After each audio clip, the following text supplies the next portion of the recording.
अस्सलाम वालेकुम दोस्तों, क्या हाल है? खैरियत से? उम्मीद करता हूँ आप सब ठीक ठाक होंगे और हमारी वीडियोस को देख रहे होंगे। दोस्तों, आज का हमारा टॉपिक है म्यूचुअल फंड्स के एडवांटेजेस और डिसएडवांटेजेस।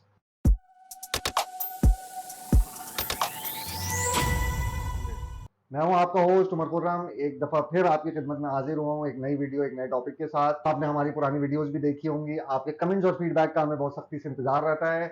प्लीज उसको करना ना भूलिया करें, क्योंकि उसी से हमें हौसला मिलता है और हमारे कंटेंट को बेहतर करने का। हमने इससे पहले म्यूचुअल फंड पढ़ा, उसके स्ट्रक्चर की बात की, बैकग्राउंड के ऊपर बात की और मुंसलिक उससे जो चीजें थी हमने बहुत सारी इससे पहले डिस्कस की हैं। अगर आपने नहीं देखी है तो हमारी वीडियो के लिंक्स में जाके आपको वो मटेरियल मिल जाएगा, आप उसको देख सकते हैं। आज के हमारे टॉपिक में जो एडवांटेजेस और डिसएडवांटेजेस एरिया है, हम उसको कवर करते हैं कि म्यूचुअल फंड्स में अगर कोई इन्वेस्टर चाहे इंफरादी नॉलेज से आए या कॉर्पोरेट की हैसियत से, एक इदारे की हैसियत से आए, तो उसको क्या क्या फायदे हैं। तो सबसे पहले तो अगर हम फायदों की बात करें, that is lowest investment amount. यानी कि आप 500 रुपए, 1000 रुपए, 5000 रुपए, 10,000 रुपए से भी इन्वेस्टमेंट कर सकते हैं। जबकि आम हालात में आपको मिसाल के तौर पर सिर्फ बैंक का अकाउंट खोलने के लिए ही कम से कम एक दो ढाई हजार रुपए चाहिए होते हैं, क्योंकि उसमें चेकबुक के भी पैसे कटने हैं, उसमें एटीएम कार्ड के भी पैसे बाद में कटेंगे, कुछ सर्टेन अमाउंट मिनिमम मेंटेन करने का भी चाहिए होता है। वेयर म्यूचुअल फंड में ऐसा कुछ नहीं है। आप 500 या 1000, और डिपेंडिंग के किस कंपनी की क्या पॉलिसी है, आप उससे उनका म्यूचुअल फंड अकाउंट किसी भी कैटेगरी में खोल सकते हैं। तो सबसे पहला बेनिफिट जो है इसका, वो लो मिनिमम इन्वेस्टमेंट है। दूसरी चीज, दूसरे नंबर पे जिसका सबसे बड़ा बेनिफिट है वो है लिक्विडिटी। आपके फंड्स हर वक्त आपके हाथ में हैं और कभी भी यूजेबल है, कभी भी रिडीमेबल है। आप जब चाहें उसको विड्रॉ कर सकते हैं। और अब तो कंपनीज ने इतनी फैसिलिटीज दे दी है कि विड्रॉ करने के लिए आपके पास 24/7 उनका ऑनलाइन पोर्टल भी है, मोबाइल ऐप भी है, और आपके पास फॉर्म्स भी होते हैं। मुख्तलिफ तरीके हैं, आप आईबीएफटी भी कर सकते हैं, फंड ट्रांसफर भी कर सकते हैं, बिल पेमेंट्स भी आ गई हैं अब तो ये सारे काम आप कर सकते हैं। तो liquidity is one of the major advantage of mutual fund, जो कि आमतौर पर लॉन्ग टर्म प्रोडक्ट्स में नहीं होता अगर किसी और एरिया में बात करें।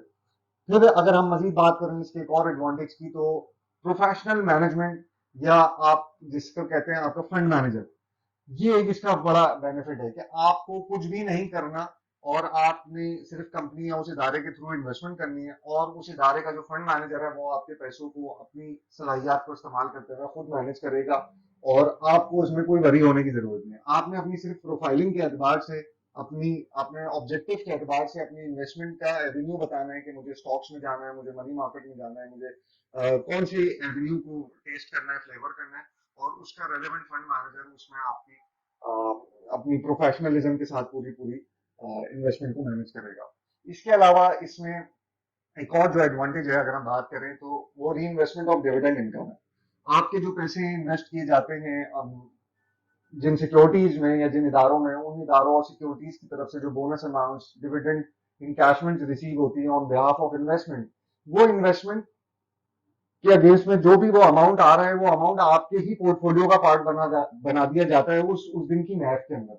जैसे हमने पहले बात की हमारे वीडियोस में कि म्यूचुअल फंड का स्ट्रक्चर क्या होता है, कि आपको आपके पैसों को यूनिट्स में कन्वर्ट कर दिया जाता है। यूनिट्स की एक वैल्यू होती है और वो वैल्यू के हिसाब से आपकी जो इन्वेस्टमेंट वैल्यू है वो ड्राइव होती है।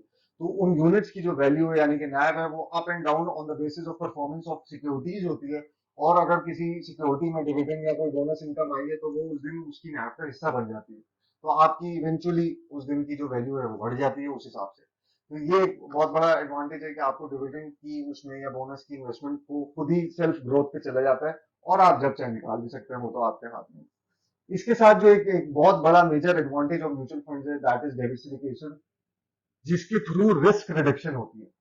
आप डाइवर्सिफाइड, आपकी जो इन्वेस्टमेंट है वो एक वक्त में एक से ज्यादा सिक्योरिटीज में इन्वेस्टेड होती है, चाहे वो स्टॉक्स के हों, डेट इंस्ट्रूमेंट्स हों, और सबका एक डिफरेंट एट्रीब्यूट ऑफ परफॉर्मेंस होता है और डिफरेंट रिटर्न होता है। तो on the basis of diversified portfolio, आप एक वक्त में, आपको नहीं पता आपके 5,000 रुपए कोई शायद 500 कंपनीज में या 500 इंस्ट्रूमेंट्स में या 50 इंस्ट्रूमेंट्स में इन्वेस्टेड होते हैं। तो उनका इतने ज्यादा जगहों पे इन्वेस्ट होने से आपका रिस्क ऑफ लॉस जो है वो भी रिड्यूस हो जाता है। तो ये बहुत बड़ा एडवांटेज है म्यूचुअल फंड्स का, जो कि आमतौर पे किसी इंडिविजुअल एवेन्यू में नहीं मिलता, या आपको खुद से कहीं इन्वेस्टमेंट करने में नहीं मिलता। इसी तरह एक और हमारे पास बड़ा मेजर एडवांटेज है म्यूचुअल फंड्स की इन्वेस्टमेंट का, दैट इज कन्वीनियंस। कन्वीनियंस के पार्ट पे हम ये कह सकते हैं कि ये कभी भी यूजेबल है, कहीं से भी यूजेबल है, और आप जब चाहे जितने चाहे पैसे इसमें इन्वेस्ट कर दें। दूसरा ये कि आपकी जो डेली की नैव की फ्लक्चुएशन है वो आपको खुद हर दिन की अपॉर्चुनिटी को कैश करके दे रही है, हर दिन की आपको बेनिफिट से आपको एक्सपीरियंस करा रही है। तो ये एक बहुत बड़ा कन्वीनियंस है। इसके अलावा एक और बेनिफिट होता है पोर्टेबिलिटी का। पोर्टेबिलिटी मीन्स ये कि आप through out the clock, through out the world आप अपना म्यूचुअल फंड अकाउंट एक्सेस कर सकते हैं। इट्स नॉट लाइक कि आप पाकिस्तान में हो तो यहीं से रहते हुए यूज होगा, आप उम्रे करने जा रहे हैं, आप हज पे जा रहे हैं, आप बाहर घूमने जा रहे हैं, कहीं भी हो आप अपना म्यूचुअल फंड अकाउंट यूज कर सकते हैं। और जैसे मैंने बताया, अब तो IBFT और बिल पेमेंट्स की सहूलतें भी कुछ कंपनीज की तरफ से ऐड हो गई हैं और ग्रेजुअली इंक्रीज हो रही हैं। तो आपके पास वो ऑप्शन भी होता है, उसी पैसे में रहते हुए आप ये सारे काम कर सकते हैं म्यूचुअल फंड के अकाउंट से।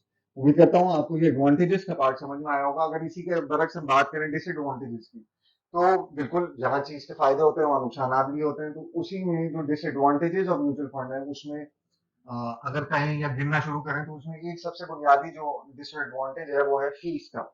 यानी कि आप जो इन्वेस्टमेंट करते हैं उसके पीछे कुछ सर्टेन फीस या चार्जेस होते हैं जो वो एसेट मैनेजमेंट कंपनी लेती है ऑन बिहाफ के आपकी जो इन्वेस्टमेंट प्लेसमेंट के अगेंस्ट में खर्चे आने हैं उसको, और जो फंड मैनेजर की तनख्वाह है, और जो मार्केटिंग एक्सपेंसेस हैं, और जो कंपनी इदारे को चलाने के लिए एक्सपेंसेस हैं। जाहिर है वो आपसे पैसा ले रही है और उसका पूरा एक निजाम चला रही है, तो उसके पीछे उसको एक मैनेजमेंट फी चाहिए होती है। और जैसे front end load, investment charges और मुख्तलिफ नामों से बुलाया जाता है इंडस्ट्री में, तो ये एक फीस होती है और ऑब्वियसली ये पेएबल होती है। इसके साथ दूसरी चीज अगर हम डिसएडवांटेज में काउंट करें तो रिस्क होता है। रिस्क किस तरह का? ये फाइनेंशियल मार्केट्स का रिस्क है। आपकी इन्वेस्टमेंट बहरहाल है तो फाइनेंशियल मार्केट्स इकोनॉमी का ही हिस्सा।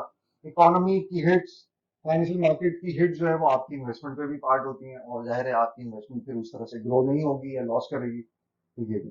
थर्डली अगर हम बात करें एक और बात डिसएडवांटेज की, तो वो होता है लैक ऑफ कंट्रोल। यानी कि आप ये तो बता देते हैं कि मुझे कहाँ इन्वेस्ट करना है, कितने पैसे इन्वेस्ट करने हैं, लेकिन इन्वेस्टमेंट करने के बाद आपका कोई होल्ड नहीं होता कि आप इन्वेस्टमेंट को मैनेज भी कर सकें।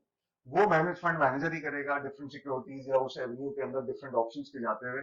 तो उसमें अगर आप देख रहे हैं कि जी इसने ABC कंपनी ली हुई है, उसमें हमारी इन्वेस्टमेंट भी होती है, लेकिन ABC कंपनी गिरने वाली है, तो हो सकता है फंड मैनेजर ये चीज अभी किसी दूसरे एंगल से देख रहा है और वो आपके पैसे उस या उस पूल के पैसे ABC कंपनी में से ना निकाले, तो ये बात आपको बुरी लगे और आप कहें जी मेरे तो पैसों को नुकसान करा दिया। तो ये एक लूज कंट्रोल होता है, लैक ऑफ कंट्रोल होता है, जिसको एक्चुअली आप नहीं कवर कर सकते। इसी तरह कुछ प्रोडक्ट्स ऐसी होती है म्यूचुअल फंड्स की जिसको हम डिसएडवांटेजेस में कह सकते हैं कि उसमें आपको लॉक इन पीरियड होता है कि कुछ सर्टेन अरसे तक। हर प्रोडक्ट ऐसी नहीं होती है, हर कंपनी में ऐसी प्रोडक्ट्स नहीं होती, लेकिन जहां है वहां ये भी होता है कि इतने अरसे तक 6 महीने के अंदर पैसे निकालेंगे तो इसके ऊपर कोई विड्रॉल पेनल्टी आ जाएगी या पैसे कट जाएंगे, या इसी तरह 12 महीने हैं, 3 महीने हैं, 2 महीने और व्हाटसोएवर। तो ये एक लॉक इन पीरियड का भी इसमें डिसएडवांटेज आ जाता है कुछ प्रोडक्ट्स में।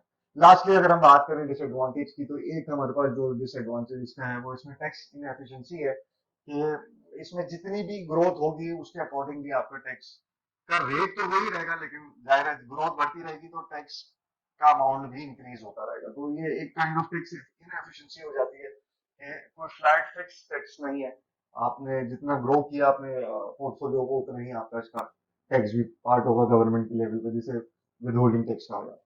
तो दोस्तों, ये था आज का हमारा टॉपिक जिसमें हमने बहुत क्लियरली बहुत सारे एडवांटेजेस और बहुत सारे डिसएडवांटेजेस पे बात की म्यूचुअल फंड्स। उम्मीद करता हूँ आपको ये सारी बातें समझ में आई होंगी, आपकी नॉलेज में इजाफा भी होगा। अगर हम इसको थोड़ा सा कंक्लूड करें तो हम देख सकते हैं कि हमारे पास एडवांटेजेस की लिस्ट ज्यादा है एज कम्पेयर टू डिसएडवांटेजेस, और फिर जो डिसएडवांटेजेस हैं वो भी मिनिमल साइड पे हैं या एक जनरलाइज हैं जो अमूमी और दूसरी इन्वेस्टमेंट रेवेन्यूज में भी होते हैं। लेकिन जबकि जो एडवांटेजेस का पार्ट है वो सिर्फ म्यूचुअल फंड्स में ही ज्यादा नजर आता है as compare to other segments of the market और इकोनॉमी, जिसमें आपको ज्यादा एडवांटेजेस मिल सके इन्वेस्टमेंट के लिए। तो उम्मीद करता हूँ आपका अपना रुझान भी म्यूचुअल फंड्स की तरफ बढ़ेगा इसको देख के, और आप बिल्कुल इसको एक्सपीरियंस भी कर सकते हैं। हम जिस कंपनी के बैनर में इस चीज को प्रमोट करते हैं, इस कंटेंट को प्रमोट करते हैं, वहां भी हम म्यूचुअल फंड्स की सर्विसेज और एडवाइजरी सर्विसेज देते हैं जो कि SECP से लाइसेंस होती हैं और रेगुलेटेड होती हैं। तो अगर आपको ये बात अच्छी लगी हो, समझ में आई हो, इसको शेयर करना, लाइक करना ना भूलिए। मुझे इजाजत दीजिए, इंशाल्लाह अगली वीडियो में मजीद मालूमात के साथ हाजिर होंगे।